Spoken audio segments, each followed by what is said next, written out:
One of the things we talk about today is vulnerability management and patch management, which is something very critical.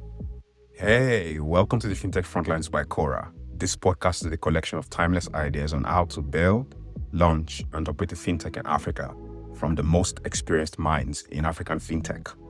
In this episode, Olaolu Eweje, the Chief Information Security Officer at Kora, discusses the common attacks that fintechs and startups face on the continent.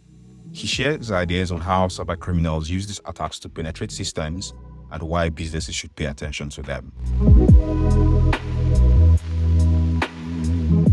You have to issue which is targeted at certain individuals or certain organizations. You have whaling, which is also a form of phishing, but whaling you target high-profile individuals, top executives, because they know that the possibility or the chances of stealing sensitive data is very high or committing fraud.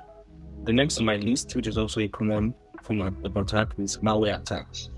When we talk about malware, we're talking about a couple of malicious programs that do certain things. One of them is ransomware, which is a malicious program. Basically, the intention is to encrypt your data and ask you for a ransom before the decryption key is being provided to you, which in some cases doesn't happen. We have Trojans, right? We also have spywares, right? Spywares basically are malicious programs that secretly monitor user activity, collect sensitive information about your knowledge and all of that, right? So we also have man-in-the-middle attacks, right? Which is also quite common. When we talk about man-in-the-middle attacks, we talk about eavesdropping, we talk about session hijacking, right?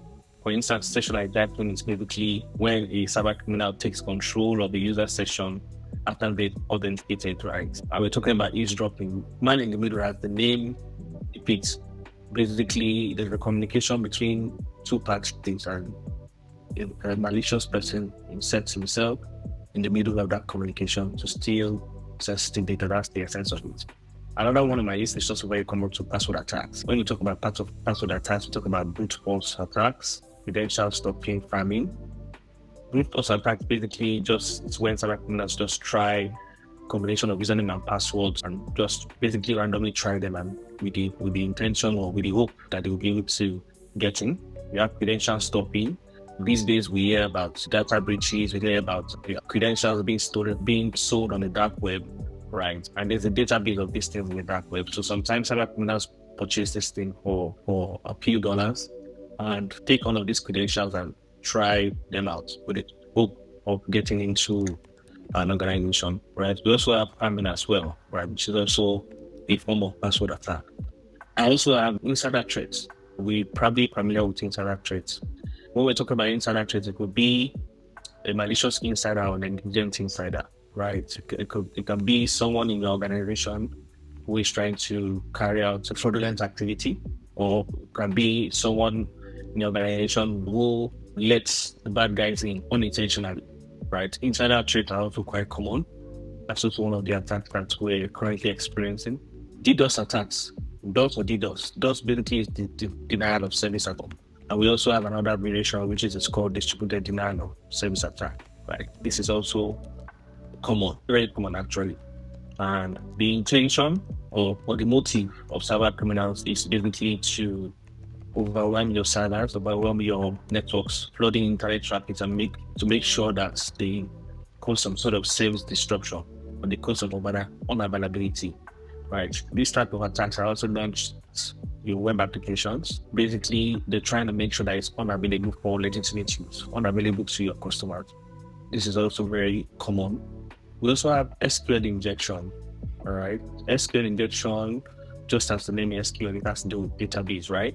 It's the form of database exploitation. And we have process scripting as well, which the purpose of this is to inject malicious scripts into web pages and to carry out fraudulent attacks as well. And the last on my list today, talking about zero-day exploits. Exploiting unknown vulnerabilities and known vulnerabilities. One of the things we talk about today is vulnerability management and patch management, which is something very critical. Most organizations don't pay attention to this, right? If you have some vulnerabilities, the first thing first is for you to have some sort of systems that can identify vulnerabilities in your applications or your infrastructure. And that's why we carry out VAPT tests, right? It is important that when you identify vulnerabilities, you close out those vulnerabilities as soon as possible.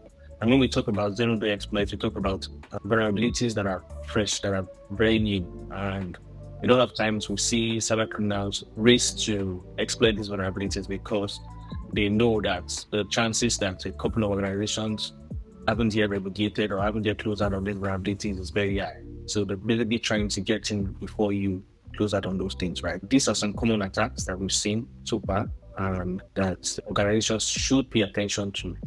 Yeah, I think that's one on my list for now. Thank you for listening to this episode of the FinTech Frontlines.